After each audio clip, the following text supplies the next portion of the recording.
Olá, pessoas, tudo bem com vocês? Estamos aqui em mais um Falando Asneira com seu amigo Clint, o burro, trazendo mais sabedoria e curiosidade para vocês.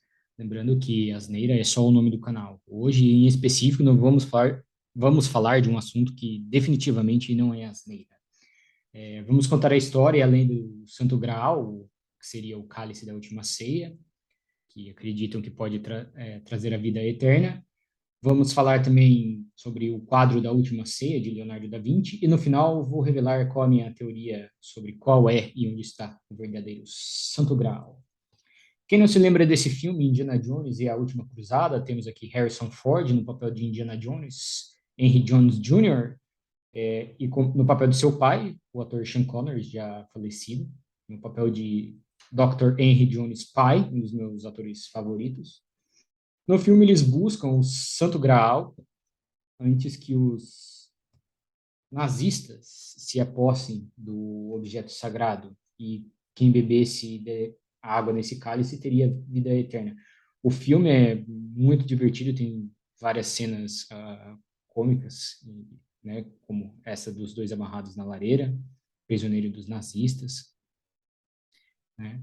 Mas o tema central, que é a busca pelo Graal, é um assunto muito legal.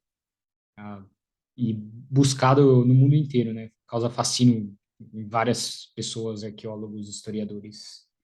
Pois é. Além do Graal, tem várias origens e versões. Temos a versão medieval, que designa o cálice como supostamente usado por Jesus Cristo na última ceia, né? Seria esse cálice aqui, que ele usou na última ceia com seus apóstolos. Outra versão cristã seria, né, a própria a cristianidade, né? Os próprios cristãos têm diferentes versões para a história. Outra versão seria que o cálice que José de Arimateia coletou o sangue de Jesus, do seu corpo, após ele ter sido perfurado pela lança do soldado romano Longinus, né? Dá para ver aqui essa ilustração aqui no número 2. Mas lembrando que Jesus, né, não teve ossos quebrados, como se era costume na crucificação, para a pessoa morrer mais rapidamente por sufocamento, né? Eles quebravam as pernas, mas Jesus já tinha sofrido tanto que ele já estava morto, não precisou ter os ossos quebrados, como em João 19, 33, 38. Mas vindo a Jesus e vendo-o já morto, não lhe quebraram as pernas. Contudo, um dos soldados lhe furou o lado com uma lança e logo saiu sangue e água, né, para se cumprisse as escrituras que diz: nenhum dos seus ossos será quebrado. Pois é, esse sangue e água que jorrou após a perfuração, que uma das versões acredita que José de Arimateia, que foi o mesmo que pediu a Pôncio Pilatos para retirar o corpo de Jesus da cruz e sepultá-lo, ele coletou esse sangue que jorrou num cálice. Essa é a segunda versão cristã para o cálice, o Santo Graal, né? Mas a origem também pode ter, da lenda do Graal, pode vir de uma lenda pagã celta. O povo que habitava a região da Inglaterra antes da chegada dos romanos, saxões e vikings, que pode ter influenciado a história do Graal. Nessa versão pagã existia um caldeirão mágico que teria o dom de dar sabor e qualidade aos alimentos, e esses alimentos dariam força e vigor para quem os consumisse. Aliás, esse é somente um dos aspectos pagãos absorvidos pela Igreja Católica após a sua romanização, né? Essa lenda celta, juntamente com o processo de cristianização que se seguiu após a oficialização do cristianismo, né, como a religião oficial do Império Romano, proclamada no Edito de Milão pelo imperador Constantino, pode ter influenciado o mito do Graal e as lendas arturianas, né? Essa lenda da Távola Redonda e do rei Arthur.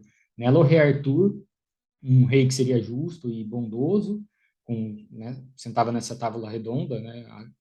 Antigamente as mesas eram quadradas e na cabeceira ficavam aqueles que tinham mais poder, mais status social. E na tábua redonda eles sentavam, como eles eram considerados todos iguais, sentavam numa mesa sem pontas, né, redonda.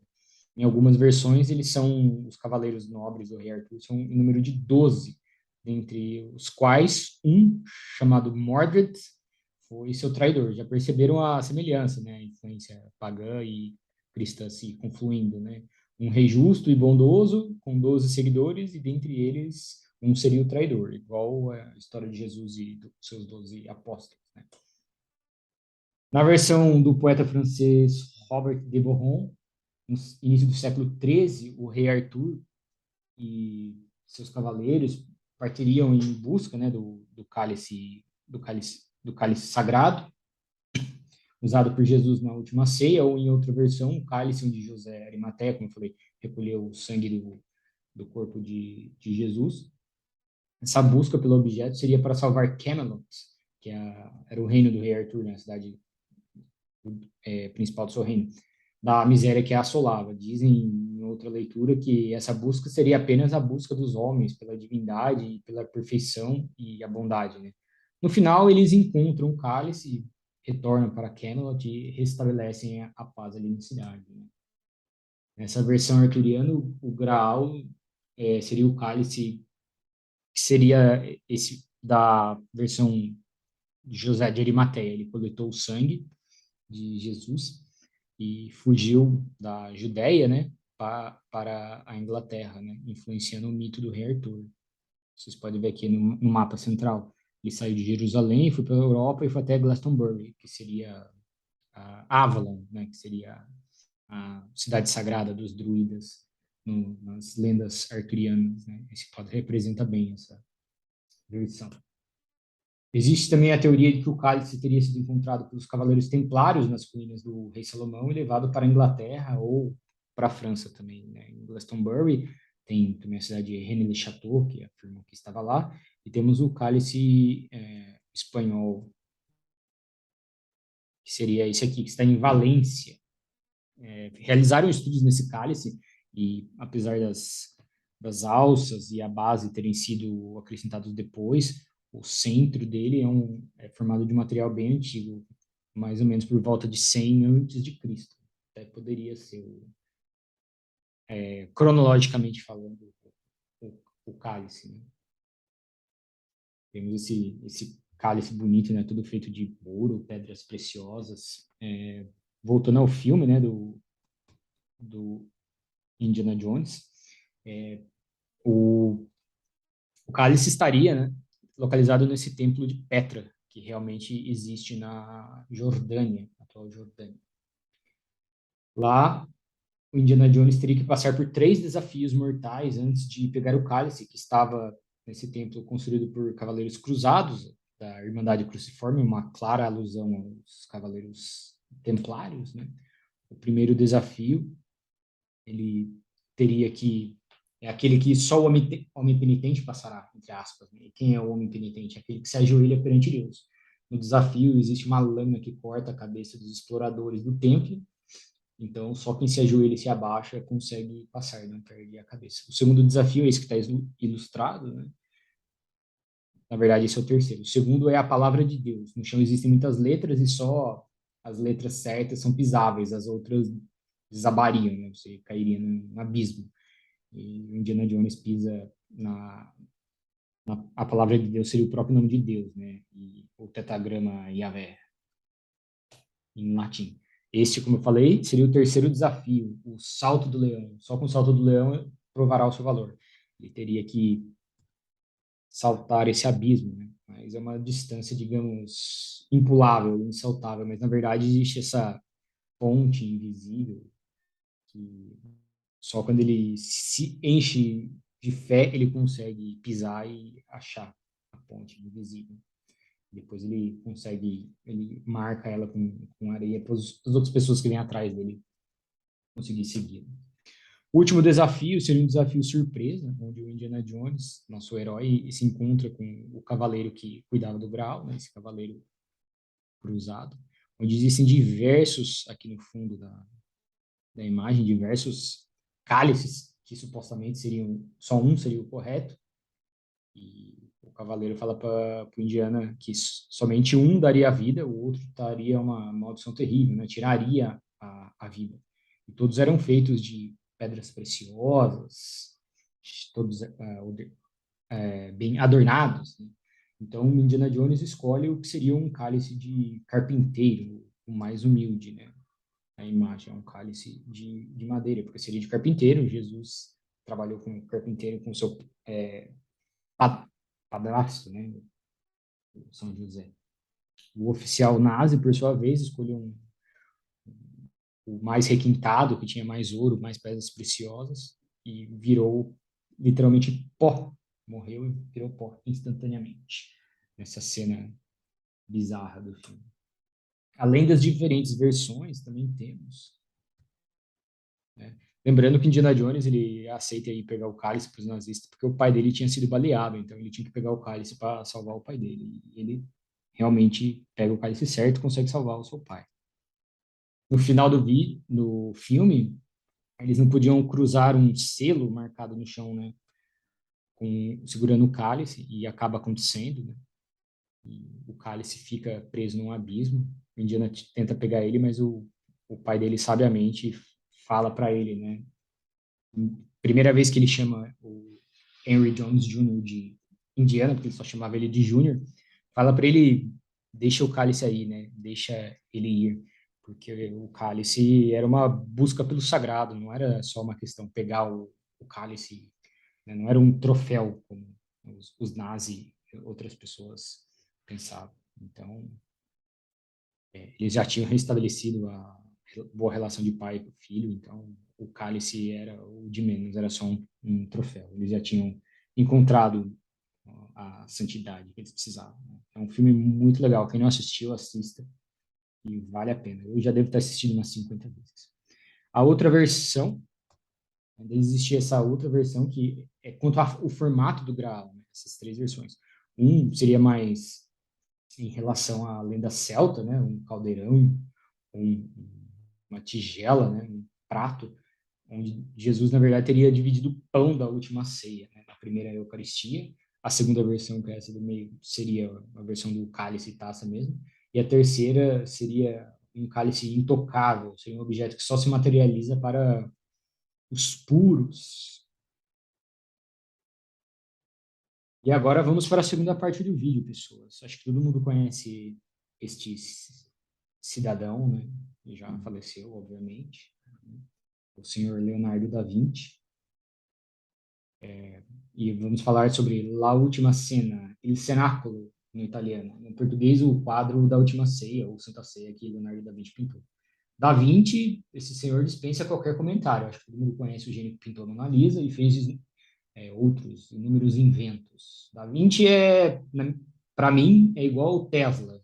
Estou falando do Tesla mesmo, do Nikola, não a Tesla, do Elon Musk, aquele pilantra. Tesla e Da Vinci não eram desse mundo. Eles vieram aqui só para dar uma contribuição para a humanidade e voltaram para onde eles vieram. Aí tem gente que acredita que veio do céu, veio do planeta, aí fica a critério de cada um. Mas que eles não eram desse mundo, definitivamente não era. Tesla e o senhor Da Vinci. Tecnicamente falando, a Última Ceia é uma pintura que possui 4,6 metros por 8,8 de comprimento, é enorme, está na igreja Santa Maria della Grazie, em Milão. Foi pintada por Leonardo da Vinci e encomendada pelo Duque de Milão, Ludovico Sforza. Da Vinci trabalhou nela por 3 anos, de 1495 a 1498. Tecnicamente falando, Da Vinci, como vocês podem ver na foto, utilizou a cabeça de Jesus como centro de tudo. Então, se eu traçar essa linha na diagonal, horizontal, vertical, você vai ver que a cabeça de Jesus está no centro. Verticalmente, horizontalmente, na diagonal, ele é o centro de tudo, especificamente a sua cabeça, né? Além de ter utilizado a técnica do ponto de fuga, né? Vocês veem que tem uma noção de profundidade, né? Dá para você ver que a parede lá de trás está bem para trás nessa noção de profundidade. Apresentando o quadro para vocês, né? Além de ter esse é o quadro. Temos dezenas de mensagens secretas subliminares na obra, bem como diversas teorias para essas mensagens, né? A última cena em específico é um relato do momento em que Jesus revela aos seus discípulos que um deles iria trair. Tendo Jesus, em João 13, 21, 28, tendo Jesus dito isto, turbou-se em espírito e afirmou, dizendo: na verdade vos digo, um de vós há de me trair. Então os discípulos olhavam uns para os outros, duvidando de quem ele falava, né? Foi exatamente essa cena, né? Temos aqui Pedro, né? Como falou. Então Pedro fez sinal a este para que perguntasse quem era aquele que Jesus falava. E inclinando-se ele sobre o peito de Jesus, disse-lhe: Senhor, quem é? Jesus respondeu: É aquele de quem eu der um bocado molhado. E molhando o bocado, o deu a Judas Iscariotes, filho de Simão. Pois é, pessoas, né? Dá para ver bem aqui as pessoas parecem discutindo, meio surpresas, meio incrédulas, né? Da Vinci retratou bem esse momento, essa passagem da Bíblia. Primeiramente, analisando a pintura de Jesus, como eu falei, ele está no centro da figura principal, para onde tudo converge. Ele é extremamente simétrico. Da Vinci usou, inclusive, a proporção áurea, né, que seria a proporção divina do pi, para fazer o quadro. Ele era obcecado com simetria. Vemos em Jesus um semblante sereno, como o Cordeiro de Deus que tira os pecados do mundo, né? Já estava, digamos, conformado com o seu destino. Jesus está de braços abertos, que seria uma alusão à crucificação que estaria por vir. Outras dizem que ele aponta para o pão e para o vinho, porque foi quando ele fez a primeira Eucaristia, segundo Mateus 26, versículos 26 a 28, capítulo 26, né? Quando comiam, Jesus tomou o pão e abençoou, e o partiu e deu aos discípulos e disse: Tomai e comei, este é o meu corpo, e tomando o cálice e dando graças, deu-lhe dizendo: Bebei dele todos, porque este é o meu sangue, o sangue do Novo Testamento, né, ou da Nova Aliança, que é derramado por muitos para a remissão dos pecados. A posição dos braços de Jesus com a sua cabeça forma um triângulo, né, ao entorno de Jesus.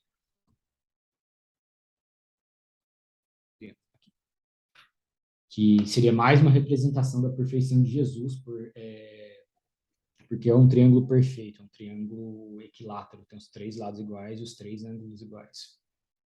Além de uma referência à Santíssima Trindade, né? O Pai, o Filho e o Espírito Santo. Interessante também que a serenidade da face de Jesus contrasta com a fisionomia de seus discípulos, né? E também seria uma representação de Da Vinci para as emoções humanas, né? Tem alguns aqui parece assustado, outro com cara de raiva, Judas com a cara de indiferente, né? Dizem que cada personagem seria Da Vinci atribuiu a representação de um sentimento, né, humano. Jesus se encontra-se em frente a uma das três janelas, né? Observe que na janela existe um pasto verde, né, atrás, bonito. E alguém já viu um pasto verde em Jerusalém, onde aconteceu a última ceia? Jerusalém é no meio do deserto, tudo que não tem lá é pasto. Então seria uma representação do paraíso, né, essa parte de trás na janela. E como Jesus está na frente, fazendo uma alusão de que só vamos para o paraíso passando por Jesus, né, através da salvação dele. As três janelas também seriam a referência à Santíssima Trindade, né, o Pai, o Filho e o Espírito Santo. Como eu falei, Da Vinci era obcecado com simetria, dividiu os apóstolos, seis de cada lado, aqui, um, dois, três, um, dois, três, um, dois, três, um, dois, três, da esquerda para a direita, né, e os seis apóstolos são divididos em quatro grupos de três, né, que dá 12. Da esquerda para a direita tem Bartolomeu, Tiago Menor, André, temos Judas Iscariotes, esse aqui, Pedro e João. Jesus no meio, depois temos Tomé, aqui com o dedo levantado, Tiago Maior, esse aqui, Filipe, temos também, no último grupo, Mateus, Tadeu e Simão. Estudos dizem que Da Vinci utilizou o rosto de Girolamo Savonarola nas feições de Judas, este senhor aqui. Essa imagem também é que este daqui seria Judas, né? E a face seria de Girolamo Savonarola, foi queimado por heresia em Florença, era um padre dominicano. Outros dizem que ele utilizou como modelo um prisioneiro de Milão. Existe a teoria também da homenagem a Platão, onde Tadeu seria Da Vinci, né, nesse lado aqui, Tadeu e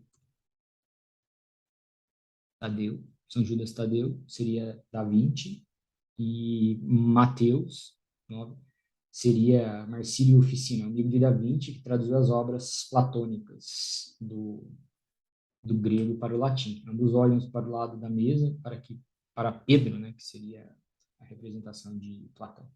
Existe a teoria também das constelações, da última ceia, né? As constelações do zodíaco, que a última ceia seria a representação do retrato das constelações do zodíaco. Cada apóstolo seria um signo ao redor do Sol, que seria, obviamente, Jesus, né, o centro da, da galáxia, né, da Via Láctea, iluminando com sua luz divina o universo. E Judas seria a constelação de Escorpião, na posição do planeta Marte, o deus da guerra, que seria sinal de morte e traição. Outros detalhes, também temos aqui Judas derrubando o saleiro, que seria interpretado como sinal de mau agouro, pelo que estava por vir. Temos Tomé com o dedo levantado, que seria ele questionando os planos de Deus, ou o dedo levantado seria a alusão ao dedo que ele pediu para tocar as chagas de Jesus, para acreditar que ele teria ressuscitado. Outros dizem que esse dedo e a mão formariam um L de Leonardo, seria uma assinatura do autor. A posição dos pés de Jesus, um mais para frente do que o outro, seria uma alusão à crucificação, à posição do pé de Jesus na cruz. Temos aqui também Judas, que derrubou o sal, segurando a bolsa das moedas de prata, seria o suborno que ele aceitou pela traição. E o seu rosto é o menos iluminado, seria o rosto mais, né, escondido pela sombra, devido isso seria algo proposital, em referência a alguém sombrio, pois ele que traiu Jesus. Pedro está segurando uma faca, né, que poderia ser a espada com que ele jurou defender Jesus e cortou a orelha do soldado romano. Da Vinci também pintou Jesus e os apóstolos sem auréolas, né, aquele arco em volta da cabeça, para retirar o ar de santidade e passar a ideia de que eram homens comuns no retrato.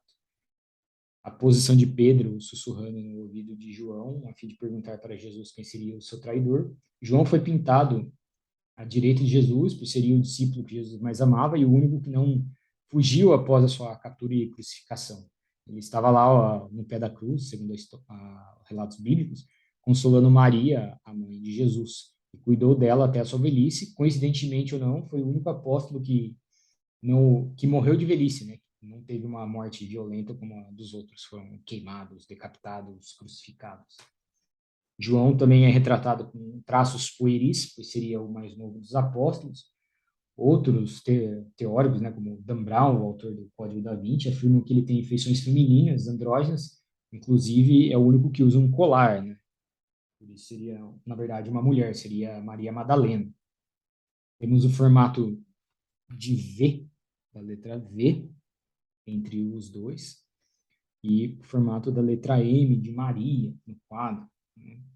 Dizem também que aqui seria o V e Jesus seria o V ao contrário, unindo os dois, formaria o hexagrama de Davi, a estrela de Davi, que representaria a fertilidade.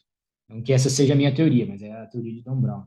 Ele afirma que o V seria o útero de Maria, afirmando que o cálice sagrado, né, o Santo Graal, é esse V que é o fruto da união de Jesus com Maria Madalena.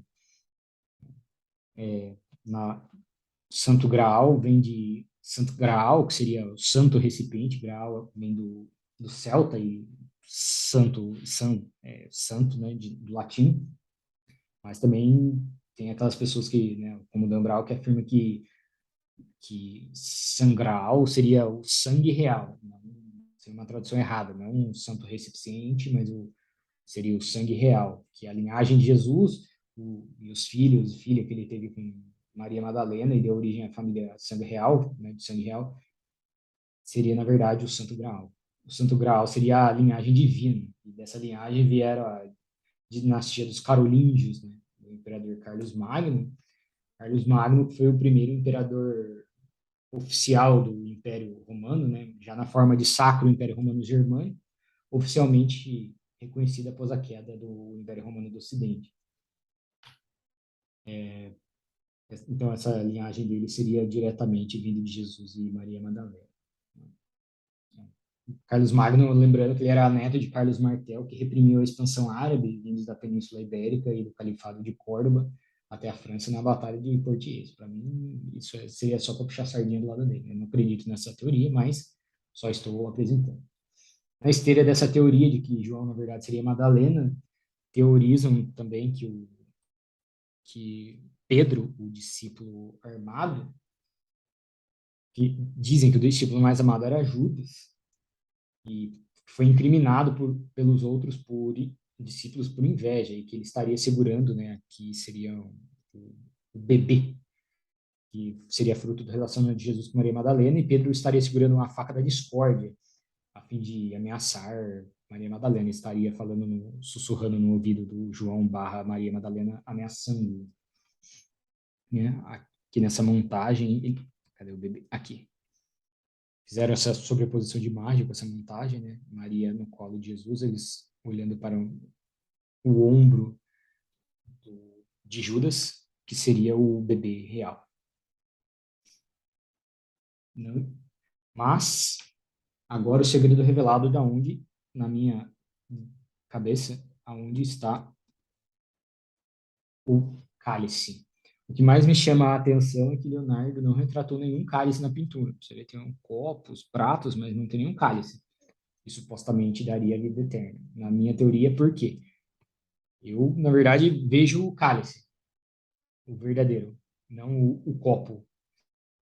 E não tô doidão.